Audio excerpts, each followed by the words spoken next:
God. On it you shall not do any work, you or your son or your daughter, your male servant or your female servant, or your livestock or the sojourner who is within your gates.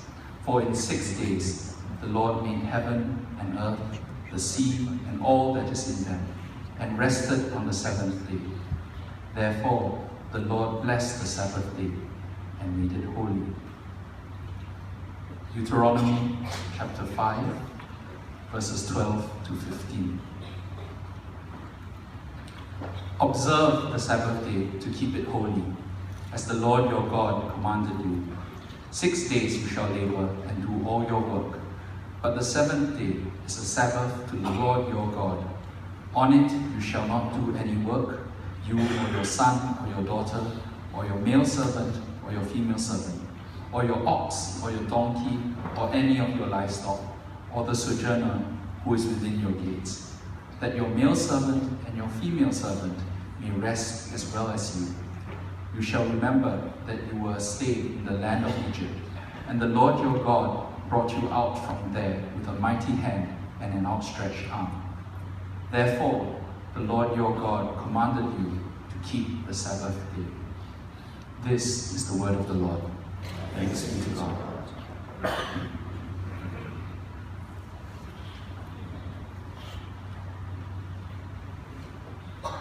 Church, let us stand for the reading of the Holy Gospel. The Holy Gospel is written in the Gospel according to St. Mark, chapter 2, reading from verse 23 to 28. And God's people say, Glory to Christ our Savior. Mark, Gospel, chapter 2, verse 23. One Sabbath, he was going through the grain fields. As they made their way, his disciples began to pluck heads of grain. And the Pharisees were saying to him, Look, why are you doing this? What is not lawful on the Sabbath? And he said to them, Have you not read what David did when he was in need and was hungry? He and those who were with him, how he entered the house of God in the time of Abiathar the high priest, and ate the bread of the presence, which is not lawful for any but a priest to eat, and also gave it to those who were with him. And he said to them, The Sabbath was made for man, not man for the Sabbath. So the Son of Man is Lord even of the Sabbath. This is the gospel of Christ. Praise to Christ our Lord. Please be seated.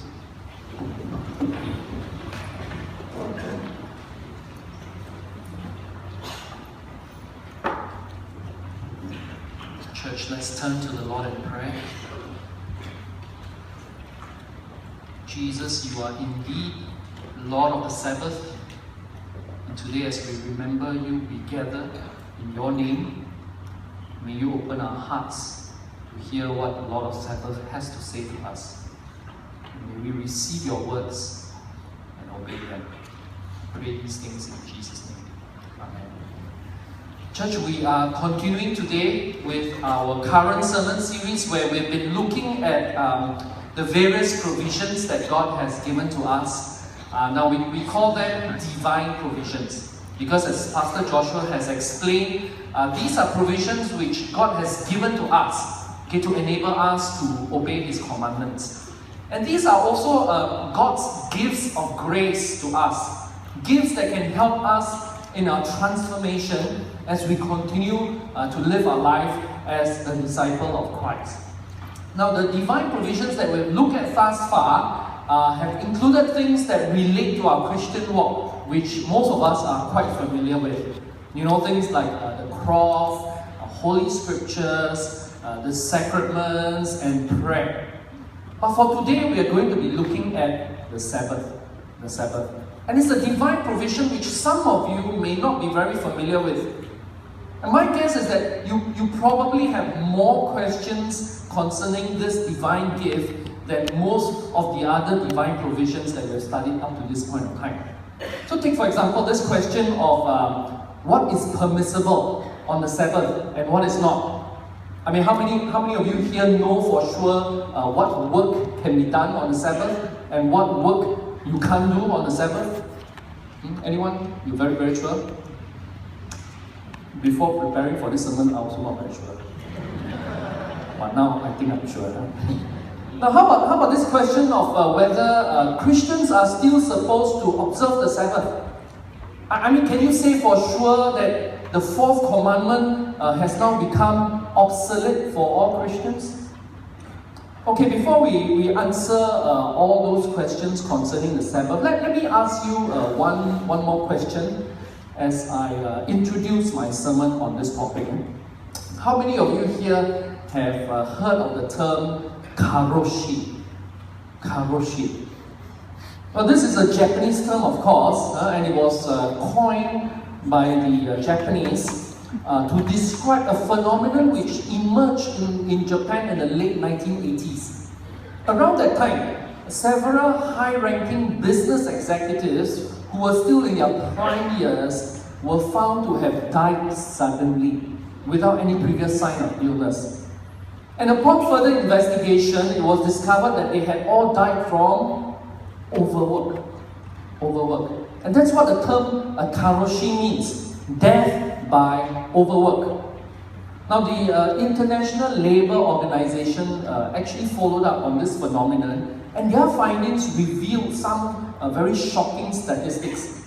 Amongst those who had died from overwork included a worker employed at a food processing company who was found to be working for as long as 110 hours per week. And he died from a heart attack at the age of 34, and his death was officially recognized as due to his overwork. Another worker, a 22-year-old nurse, also died from heart attack, and it was discovered that she had been working 34 hours of continuous duty 5 times a month. Now, my friends, you may say that all these cases of karoshi are not normal, that these deaths are the result of extreme instances of work which are not typical of our work situation here in Singapore. Well, that's true. I hope that's not the case here, and I agree with you. But I'm sure you will also agree with me, whether you want to admit it or not, that we all do have a tendency to overwork, isn't it? Whether by choice or involuntarily. I mean, many of us here are workaholic by nature. I'm the first to raise my hand. And we live in a culture where we are taught to work hard, but that often gets translated into working long hours. And when we add on to that the demands from the other aspects of our life, like family, church, and 1,001 other commitments, what happens is that not only have we become a very busy people, many of us are just exhausted, tired, or weary. Now, do you know that the Chinese character for the word busy, mang, is made up of 2 components, right? On the left side, 左侧旁, is sing, which is heart. And then on the right side, correct? 右侧旁, is wang. Wang means death. Now put together, it reminds us of a truth which I think many of us have chosen to ignore. And that is, busyness equals the death of the heart. Or busyness just kills the inner soul. And I believe this is one of the reasons why we find God introducing the concept of Sabbath, and why He commands us to observe the Sabbath. I like how one writer articulates this point. Okay, he said this: Sabbath stands as a handbrake to a modern compulsion towards overwork. Sabbath is a reminder that there has always been and should always be a limit to work. Now, needless to say, the Bible is not advocating that we all stop working, laze around, and just do nothing. But precisely because we are all quite capable of getting carried away by work, the Sabbath is a means to protect us from ourselves. In essence, the Sabbath is really God's way of telling us that we need to keep a certain kind of rhythm when it comes to work and rest. And it's only when we can embrace our need for the Sabbath, then can we get our attitude right concerning work and rest. And this is where I like to reinforce this point, okay, by inviting you to watch this introductory video. Okay, can we have the first video? Okay. Okay, people, listen up. Let's be honest. Most of us look at work as a necessary evil in life. Labor is something we have to do to make ends meet. And we all know who to thank for that. This guy. Remember when God told Adam the ground is cursed because of him? And now everyone will have to toil in pain? Thanks a lot, Adam. Work is what it is. It may seem like a curse or a necessary evil, but in fact, it is part of God's plan for us. Genesis 2:15 explains that God placed man in the garden to maintain it. In other words, God always had plans for us to work in some form or fashion. On top of that, our work ethic is an opportunity to honor God. So God is a big fan of us working hard.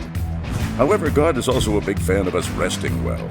Before he created man and put him in the garden to work, God set the example for us. He worked hard, and then he took time to rest. To make sure we followed his example, God initiated the Sabbath, a day set aside for rest. Exodus 16:23 says, "Tomorrow is a time of cessation from work, a holy Sabbath to the Lord." Mark chapter 6 shows us that Jesus encouraged his disciples to come away and rest a while. The simple truth is, God didn't create us to be human doings. He created us to be human beings.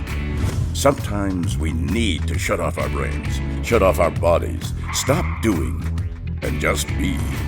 So today, take a break from your toiling. Take an extended Sabbath, if you will. God is proud of your hard work. Now honor him by resting well.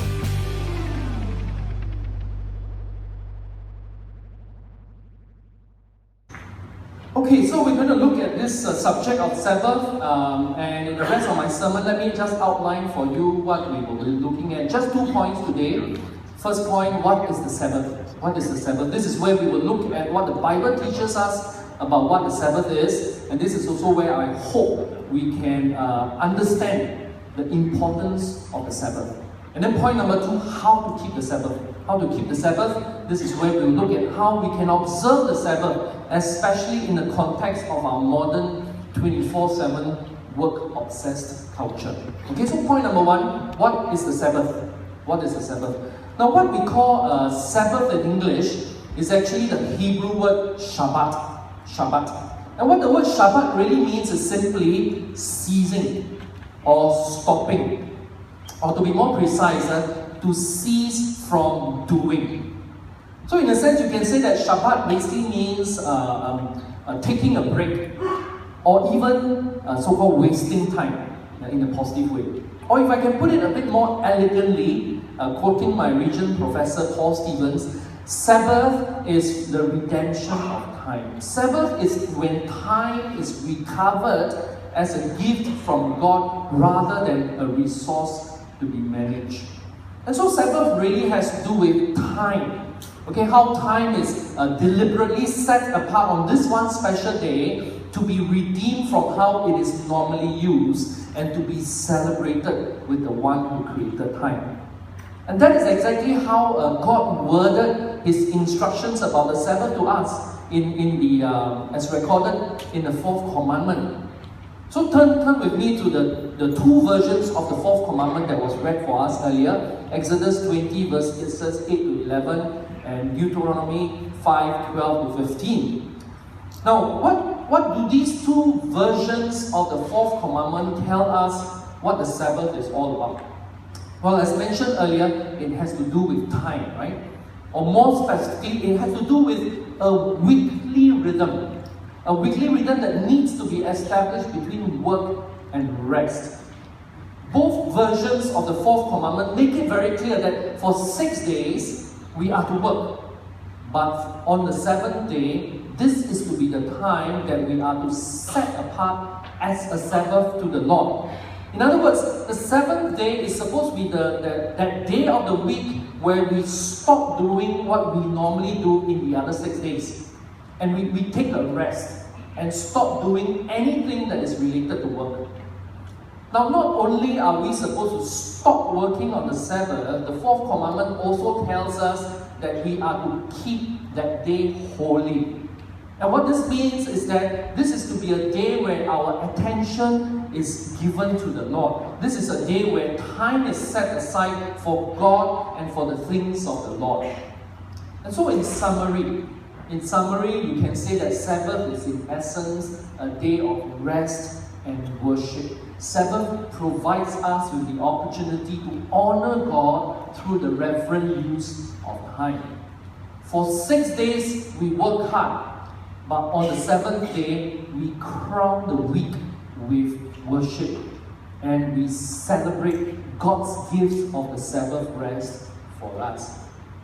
Now, going back to the 4th commandment, some of you may have noticed by now that there are some differences between the two versions as recorded in Exodus and Deuteronomy. First part of both versions is more or less similar. Okay, verses 8 to 10 of Exodus and then verses 12 to 14 of the Deuteronomy version. They both describe what we have just talked about.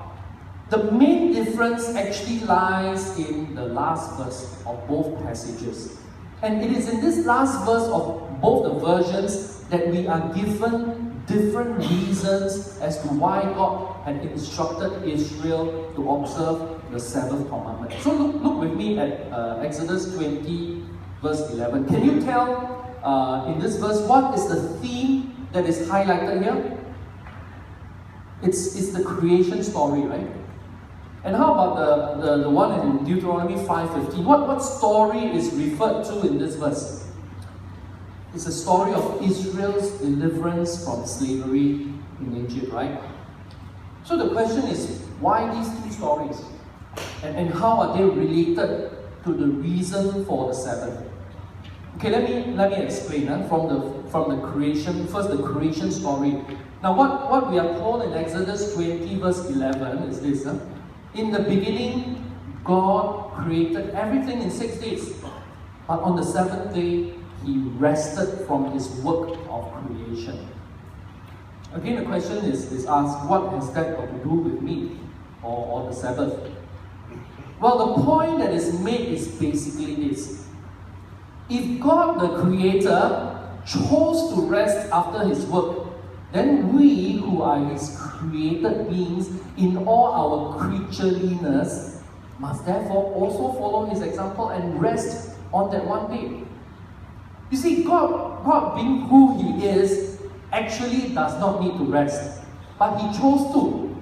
So who are we to say that we don't need to rest, or that we can continue working 24/7 without rest? Now, I like how author and preacher Tim Keller explains this point. So let me read to you what he wrote about this. Since God rested after His creation, we must also rest after ours. This rhythm of work and rest is not only for believers, it is for everyone as part of our created nature. Overwork or underwork violates that nature and leads to breakdown. To rest is actually a way to enjoy and honor the goodness of God's creation and our own. To violate the rhythm of work and rest in either direction leads to chaos in our life and the world around us. Sabbath is therefore a celebration of our design. So my dear friends, we must accept the fact that God created you and I to be human beings. He didn't make us as machines which can operate 24/7. In fact, even machines also need regular maintenance for them to run well. So my question for all of those of us, those of you who are somehow working non-stop for one reason or another, my question to you is this. Why then are you running your life like as if you are a machine?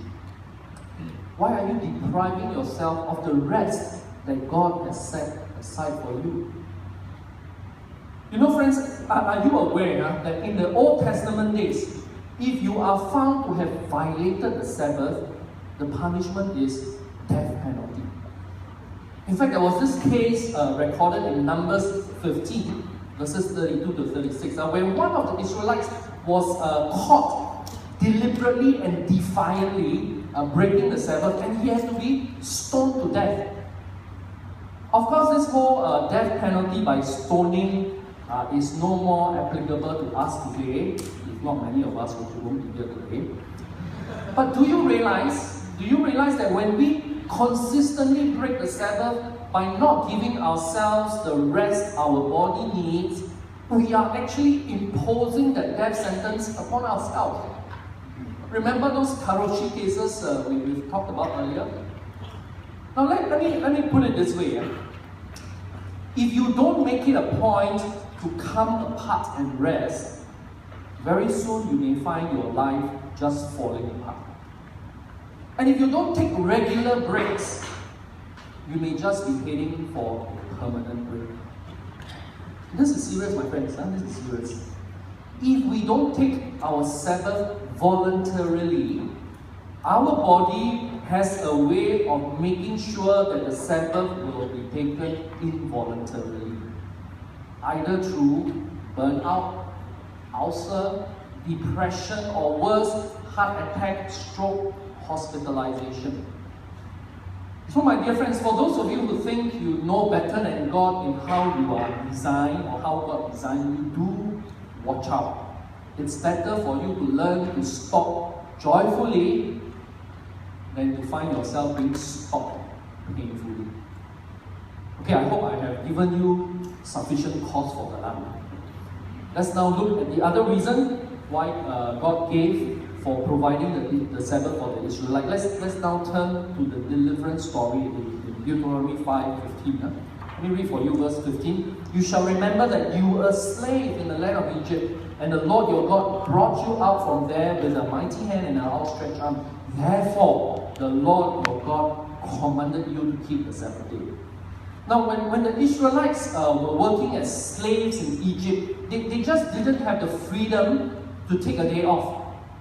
Pharaoh was making them work non-stop, and they were being treated like machines, not as human beings. To the Egyptians, the Israelites were simply work units in Pharaoh's brick production factory. And when God delivered them and set them free from their slavery, observing the Sabbath was one of the ways they could be reminded that God has redeemed them and has given them freedom. They were not slaves anymore. So how does this point apply to us in a modern context? Well, the truth for us is basically this.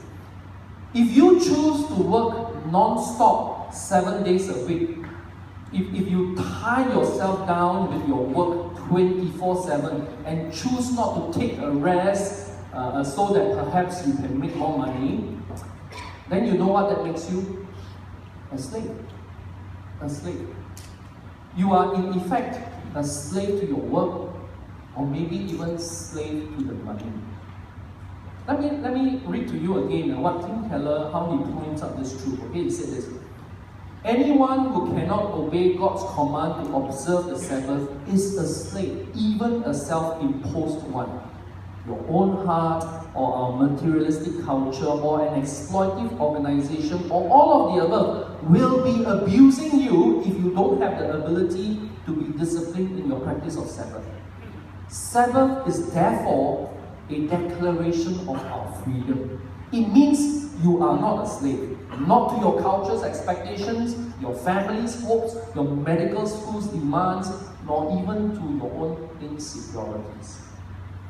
So if I may summarize for us the reasons for the Sabbath from these two versions of the fourth commandment. From creation point of view, we need the Sabbath simply because we are not designed to work 7 days a week. God has incorporated a rhythm into our life where 1 day out of 7 must be set apart for rest and a time set aside for the one who made us. And from the Exodus point of view, the Sabbath serves to remind us that we are free. Free to set aside time for rest and worship, and freed from the slavery to work, money, or fear. Now, based on this understanding of the Sabbath, how will you then answer this question which we had asked earlier? Are Christians then still supposed to keep the Sabbath? Well, if keeping the Sabbath allows us to set aside a day and a time, a day for rest and a time to honor God, then our answer is very simple, right? Yeah, yes. Huh? On the other hand, if keeping the Sabbath becomes a legalistic exercise, so much so that it becomes a burden rather than a delight, then that's where we will really need to ask some very serious questions. In fact, that was exactly what happened during Jesus' time. During Jesus' time, Sabbath keeping had become so legalistic and burdensome that Jesus often had to correct the people's misunderstanding of what Sabbath was all about. And that was where he had many conflicts with the Pharisees, with the scribes, one of which we find in our gospel passage today. Now, the main problem really revolved around the whole issue of what can be done and what cannot be done on the Sabbath day. You see, when God stipulated in the fourth commandment that no work is to be done on the Sabbath, what was not very clear was what constitute work. What constitute work. And so what happened was the rabbis spent a lot of time arguing about this. And they often come up with all kinds of man-made prohibitions which were so restrictive that these man-made Sabbath regulations became a huge burden for the people. And that's why Jesus had to remind them, he probably said something like that to them, look, you guys are missing the whole point. It's not about keeping men's rules about the Sabbath, but it's about understanding the divine rationale. And that's exactly what Jesus meant when he said this in Mark 2:27, that the Sabbath was made for men, not men for the Sabbath. In other words, God had created humankind first, and the Sabbath was provided later as a gift to him to serve us and to benefit us. God didn't create the Sabbath as a rule first, and then decided, okay, we better make humankind so that there's at least someone who can obey this rule.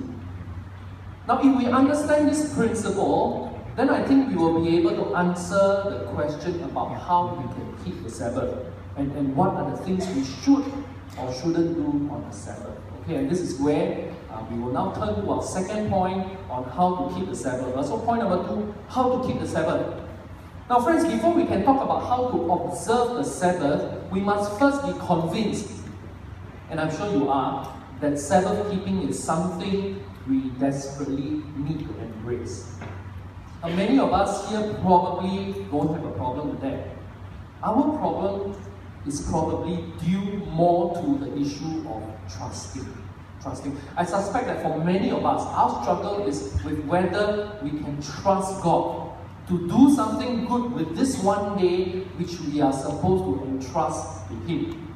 Because more often than not, we are tempted to think that we can do a better job ourselves with this time that is set aside for the Sabbath day. And this is something I personally struggle with, okay, especially when it comes to preparing a sermon, which is of course work to me. I'm one of those preachers, okay, who need a long time to prepare for a sermon. So the more time I have, the less anxious I will get. And the biggest task for me always takes place on the Monday of the week that I'm preaching. You see, Monday is a Sabbath day for those of us who work in church, because Sunday is a working day. And so on those particular Mondays, I will always find myself rationalizing along this line. Should I be kiasu? Start preparing for my sermon today. Looking at the week ahead, I got meetings on Tuesday, I got meetings on Thursday, which means I only have Wednesday and Friday to prepare. But if I can start working on the sermon today, then I have a bit more time to prepare. Doesn't seem to be anything wrong with that kind of thinking, right? But the truth of the matter is, my kiasuness actually shows a total lack of trust in God. Because basically what I'm telling God is really this. Look, God, I think it's very risky. I'm not sure whether you can really help me come up with a sermon within 2 days. So I think that it's better, God, if I can use this extra day to work on my sermon, and then maybe next week I make up, okay, and take 2 days of Sabbath. Can God? Now, church, I have to confess that there are times when I've done that. Okay, that is, I chose to give up on my rest and opted to continue working on my Sabbath day. And what do you think was the result? Without getting the rest and the refreshing I need, I struggled. I struggled through the week ahead. And in the end, I just could not get as much done as I had hoped. Friends, as we consider how we can keep the Sabbath, you will first need to ask yourself this question. Can you trust God with that one day? Can you trust God with that one day? Can you trust that with God's blessings, you can do more in 6 days than what you can do without God's blessings in 7 days? Okay, with that, let's now take a look at some practical ways to keep the Sabbath. Now, we don't have the time to go into all the details about these practical suggestions on Sabbath keeping, okay? But if you are interested to know more, I would recommend that you read these two books. The first I would recommend is Keeping the Sabbath Holy by Marva Dawn. Okay, one of the best known books on Sabbath keeping for Christians. I have a signed copy here. If you want to borrow, make sure you return me. And then second one, not signed, Sabbath Keeping by Lynn Beck. Okay, a book with lots of helpful and practical suggestions on keeping the Sabbath. Okay, so what should we be doing, or what should we stop doing on the Sabbath? Well, as mentioned earlier, on the Sabbath day, we stop doing all the work-related activities that we normally do during our working days. So for me, since I'm a pastor, right, I stopped doing all the pastoral work on my Sabbath. So don't call me unless there's an emergency. And if you're a student, on the Sabbath day, you should stop doing those things that a student normally does in a weekday, like studying and doing homework. I think the parents here are very angry. Maybe the students very happy. But seriously, I think the students here in Singapore really do need that one day of rest as well.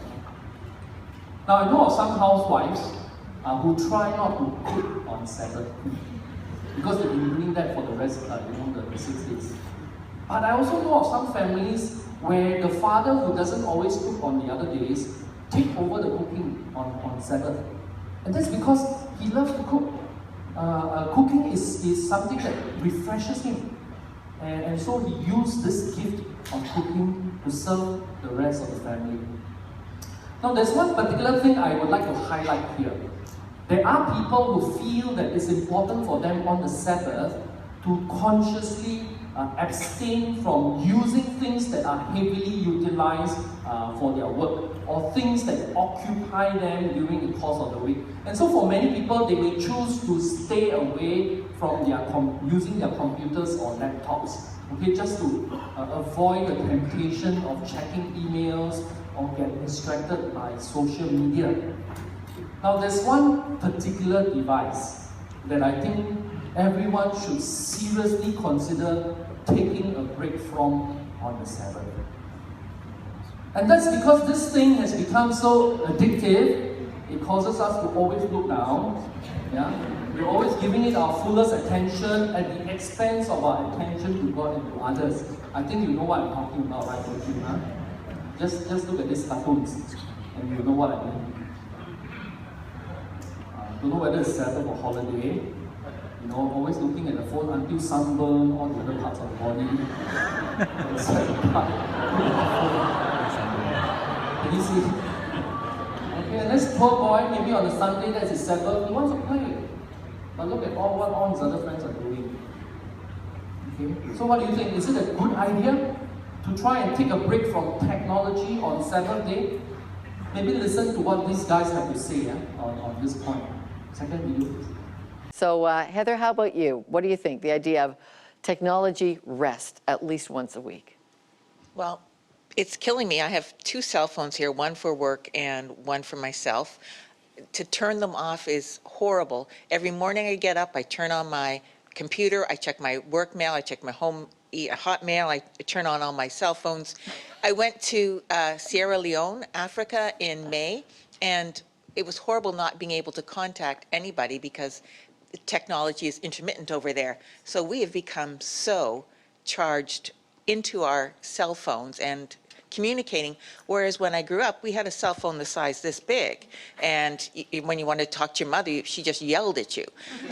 Okay, anybody else on taking a rest from technology, taking a rest thing there? Okay, back row there, Jack. It takes a lot of effort to turn off your cell phones for a full day. And I guess I'm not legalistic about it, but I make a real concerted effort not to check emails on Sundays. And I tell my people, if you need to get a hold of me, if it's an emergency, just call me. But if you send an email, you're not going to get an answer until Monday morning. All right, well, look, we get to give away a cell phone sleeping bag to the studio audience here. So thank you for letting me use your cell phone. There you go. In case you missed the last part, there's this thing called a sleeping bag for a cell phone. Maybe we should all try that on our Sabbath day. Putting our cell phone to sleep. Anybody want to order? Now, as mentioned earlier, the whole point about not doing anything that's related to work on Sabbath is so that we can devote the time for our bodies, our minds, our soul to find rest and refreshing. And so the things we should seek to do on the Sabbath should be activities that refresh us in such a way that our attention can be given to God and our energy can be channeled to do the things of the Lord. Yeah? So what are some of these activities we can do? Let me suggest the following. Okay, first thing we can do is to perhaps start with detoxing ourselves from work. Okay, that is to say, engage in some activities that are leisure or recreational in nature, which can help us get our mind off the thought of work. So for some of you, it could be that extra hours of sleep, or maybe just working out. For others, it could be going for long walks, or reading a novel, watching a movie, or just listening to music. And maybe there may also be some of you here, what really help you in this area is to express or to use the gifts that God has given to you, like painting, pottery, composing, or even playing music. Yeah. Second type of activity we can engage in on a Sabbath that can draw us nearer to God would be those activities that can help us enjoy and take delight in God's creation and His gifts. And so the Sabbath would be a good time to slow down, to make use of our God-given senses, to pay attention to what is around us, and to learn to appreciate the whole miraculousness of life, if you know what I mean. So for example, go to the parks. Okay, go outdoor, go to the parks, go to the gardens, and learn to see the beauty of a tree, a leaf, or a flower. Or go to the beach at dawn or dusk and witness how God splashes His colors across the skies. And as you do that, perhaps the song, the lyrics, the words of this worship song that we used to sing may come to your mind. When I see the beauty of a sunset's glory, amazing artistry across the evening sky, what can I do but thank you? What can I do but praise you? And then there are those of you who are a bit more extrovert. Perhaps you may want to take some time to enjoy the company of people, and you get energized from that. Meet up with friends or neighbors and invite them for a meal or a casual chat. And finally, but most importantly, Sabbath is a time when we remember God for who He is, which is why we gather in this manner on a Sunday or a Saturday to worship Him and to listen to His word together. And that's how corporately we set aside Sabbath as a day that is holy to the Lord. But not just corporately. Okay, on a personal level, we should also set aside time on the Sabbath to maybe read the Bible a bit more, read other books, and to have some extended time of prayer and worship, either on our own or with our family members. So in closing, let me just summarize for us what keeping the Sabbath is all about. Keeping the Sabbath is really about trusting God through the stopping of our work on that one special day that we set aside for Him. And keeping the Sabbath is ultimately about enjoying God through resting in Him and delighting in God through worshiping Him on that one special day that He has given to us. So allow me now just to close. I want to close with this prayer. It's a prayer to the Lord of the Sabbath. It's a prayer for all of us. Now the words of this prayer is on the screen. You can either look at it or you can just close your eyes. Yeah? So let me pray for all of us. Yeah? Lord of creation, create in us a new rhythm of life, composed of hours that sustain rather than stress, of days that deliver rather than destroy, of time that trickles rather than tackles. Lord of liberation, Lord of the deliverance, by the rhythm of your truth, set us free from the bondage and baggage that break us, from the pharaohs and the fellows who fail us, from the plans and pursuits that prey upon us. Lord of the resurrection, may we be raised into the rhythm of your new life. Dead to deceitful calendars, dead to fleeting friends' requests, dead to the empty piece of our accomplishments. To our packed full planners, we bid peace, shalom. To our over-caffeinated conscience, we say cease. To our suffocating selves, Lord, grant release. Drowning in a sea of deadlines and death chimes, we rest in you, our lifeline. By your ever-restful grace, Lord, allow us to enter your Sabbath rest, and your Sabbath rest enters into us. Amen. The Lord grant you a lovely Sabbath day.